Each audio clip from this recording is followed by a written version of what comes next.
Depuis bientôt 40 ans, la politique RH globale du groupe Adrexo a un axe fort autour de l'insertion et de la non-discrimination qui se base sur 4 processus RH, que sont notre méthode de sourcing, d'autre part au travers de nos processus d'évaluation, puisque nous évaluons les collaborateurs en situation professionnelle et nous cherchons plutôt à évaluer les compétences et les habiletés professionnelles.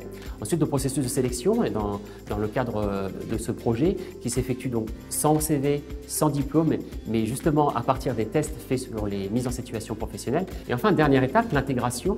Nous misons sur une période de formation longue, supérieure à 1 an, qui débouche sur un titre professionnel. Pour ce projet, en fait, on est parti d'un constat. Le constat est que notre métier de base chez Adrexo, c'est celui de distributeur. Et pour ce métier, on a besoin d'avoir le permis de conduire et un véhicule.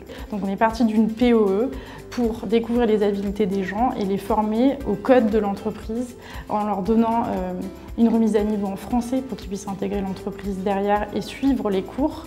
On leur a levé les freins à la mobilité en employant en fait du vocabulaire qui allait leur servir plus tard pour les cours de logistique et de transport et pour la partie permis de conduire. Ce qui a fait la force du projet, c'est la multiplicité des acteurs qui ont chacun apporté leur expertise, notamment la Fondation d'Auteuil qui nous a permis de recruter notre cible, donc des jeunes issus des quartiers prioritaires de la ville, et Pôle emploi qui a une base de vivier sourcing qui est très importante.